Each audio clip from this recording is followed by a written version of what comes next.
Alors, le Nigeria est-il prêt à saisir cette opportunité historique ou va-t-il laisser filer sa chance? Et si un train pouvait vraiment changer le destin de tout un pays?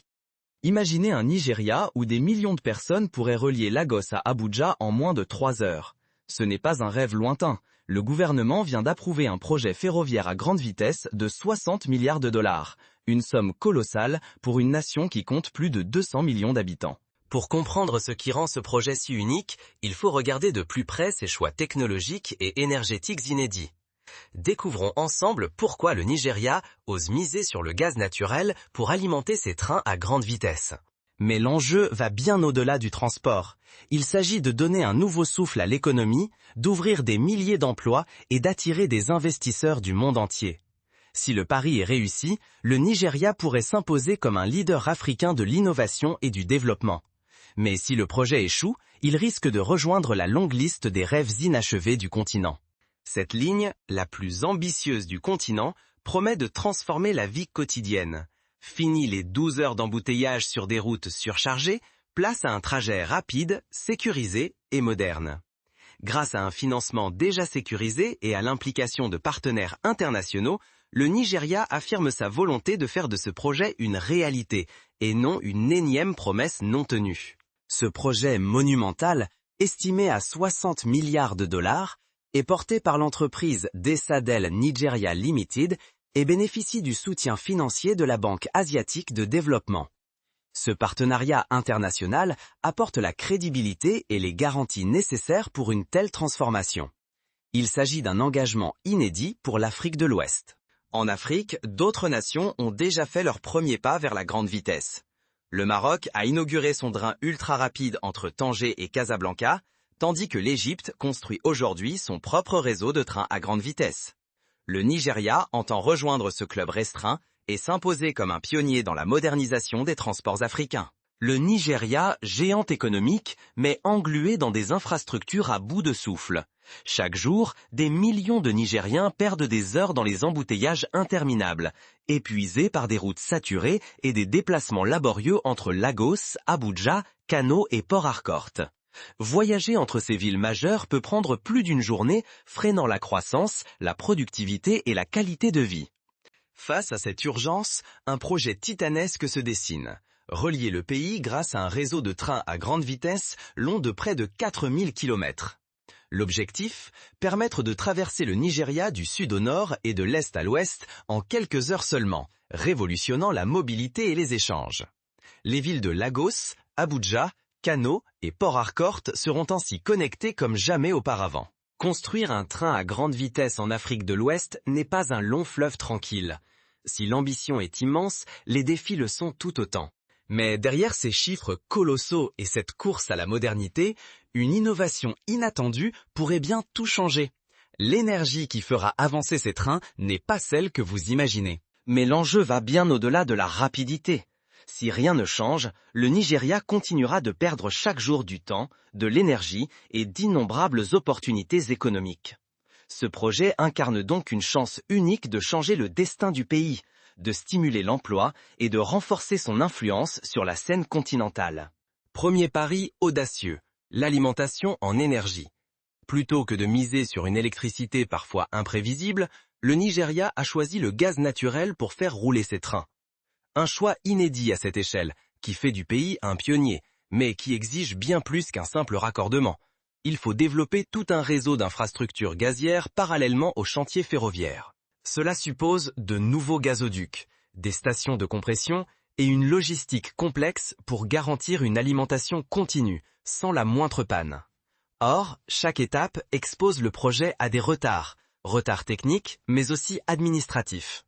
Le moindre obstacle dans l'acheminement du gaz peut paralyser des kilomètres de voies. Mais l'énergie n'est qu'une pièce du puzzle. Sur le terrain, le projet affronte la réalité nigérienne. Sécuriser des milliers de kilomètres de terrain dans des zones parfois instables, négocier avec les communautés locales, exproprier sans provoquer de tension. Les contestations face à l'acquisition foncière et la peur de voir des familles déplacées sont bien réelles.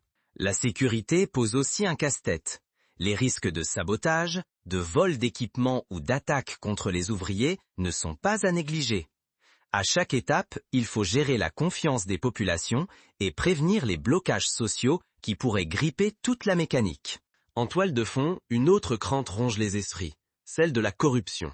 Gérer un budget de 60 milliards de dollars sans dérapage, dans un pays où la transparence n'est pas toujours la règle, c'est un défi colossal. Un seul scandale financier et c'est la confiance des investisseurs qui s'envole. Pourtant, malgré tous ces obstacles, le Nigeria possède des atouts uniques. Regardons comment ce pari sur le gaz et l'innovation pourrait changer la donne. Finalement, la plus grande menace reste l'échec en matière de gouvernance. Mauvaise coordination, retards à répétition ou inflation des coûts pourraient transformer ce rêve en cauchemar.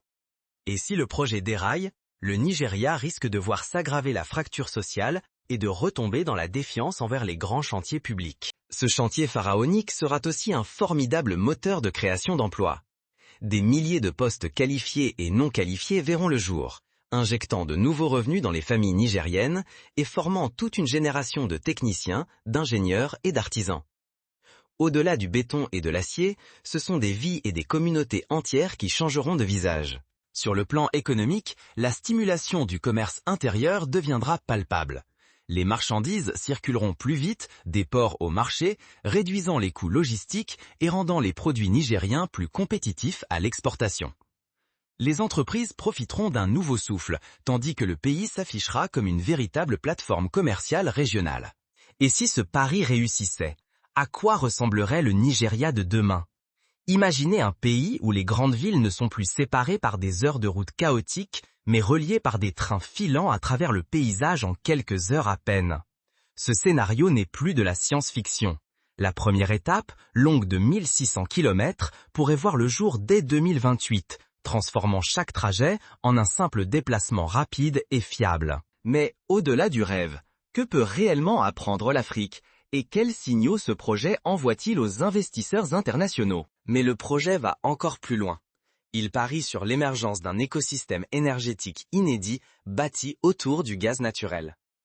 En optant pour cette ressource abondante, le Nigeria s'affranchit de la fragilité de son réseau électrique, tout en posant les bases d'une industrie énergétique locale innovante et résiliente.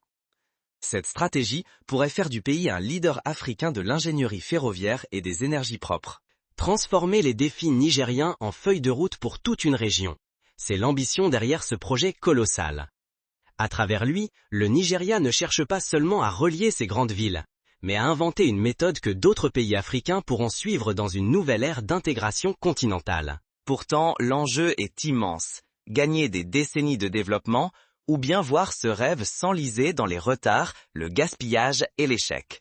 Tout repose sur la capacité du Nigeria à transformer cette promesse en réalité sans céder aux démons de la corruption ou aux obstacles logistiques.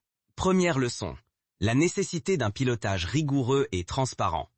Gouvernants, entrepreneurs et citoyens doivent exiger des contrôles constants, une gestion sans opacité et une vigilance accrue sur l'utilisation de chaque dollar investi. C'est la condition pour éviter les dérives qui ont tant freiné les grands projets africains par le passé. Ce modèle s'appuie aussi sur la valorisation de ressources locales. En misant sur le gaz naturel, le Nigeria affirme son indépendance énergétique, contourne la fragilité de son réseau électrique et crée une dynamique industrielle autour de ses propres richesses. Pour les entrepreneurs africains, c'est la preuve qu'investir dans les ressources du pays peut bâtir des infrastructures durables et compétitives. Finalement, cette aventure dépasse la construction d'un simple train. Elle pose la question de notre capacité, en Afrique, à transformer chaque défi en opportunité collective. Ce projet offre donc un nouveau modèle, à l'heure où la zone de libre-échange continentale africaine prend forme. Réplicable, il montre qu'il est possible de dépasser les échecs passés si l'on combine ambition, ressources locales et gouvernance efficace. Mais attention, le Nigeria peut devenir un modèle ou un avertissement. La réussite rejaillira sur tout le continent, l'échec aussi. Rien de tout cela ne serait possible sans de solides partenariats internationaux. Ici, l'appui du secteur privé nigérien et de la Chine, via la Banque asiatique d'investissement et d'importants investisseurs pétroliers, apporte les financements et l'expertise technique essentielle. Mais ces alliances doivent rester équilibrées pour garantir que la valeur créée profite d'abord aux populations locales et serve d'exemple à toute l'Afrique. Mais Qui, au Nigeria, portera vraiment cette ambition? Revenons à ceux qui, dans l'ombre comme en pleine lumière, façonnent ce futur. Le train de l'avenir est sur le point de quitter le quai. Serez-vous à bord? Ce projet de train à grande vitesse, d'une valeur de 60 milliards de dollars, n'est pas seulement un chantier titanesque. Il est le symbole d'un Nigeria qui choisit enfin de miser sur ses propres ressources et sur l'innovation pour dessiner son destin. Le gaz naturel, abondant et sous-exploité, devient ici la clé d'une indépendance énergétique stratégique. En l'utilisant pour propulser ses trains, le Nigeria tourne le dos à une vieille dépendance à des réseaux électriques capricieux et ouvre la voie à une croissance durable, résiliente et vraiment nigérienne. Et surtout, c'est offrir du temps aux voyageurs, de nouveaux emplois à la jeunesse et une place centrale au Nigeria dans l'économie ouest-africaine. Le pari est immense, les risques aussi. Rater cette révolution, c'est accepter de rester bloqué dans la lenteur, les embouteillages et l'obsolescence. En quelques années, relier Lagos, Abuja, Kano et Port Harcourt en un seul trait, c'est raccourcir des distances qui, hier encore, semblaient infranchissables. C'est aussi offrir un accès plus rapide au marché, réduire les coûts logistiques, stimuler le commerce et insuffler une nouvelle énergie à des milliers d'entreprises locales. Le Nigeria a désormais l'opportunité de tracer une nouvelle route pour tout le continent. Pour que ce rêve se transforme en réalité, il faut l'engagement de chacun, citoyens, entrepreneurs, décideurs et partenaires internationaux. Alors, si vous voulez contribuer à cette transformation, abonnez-vous, partagez cette vidéo et participez à la discussion. Le futur du Nigeria se construit aujourd'hui et il n'attend que vous.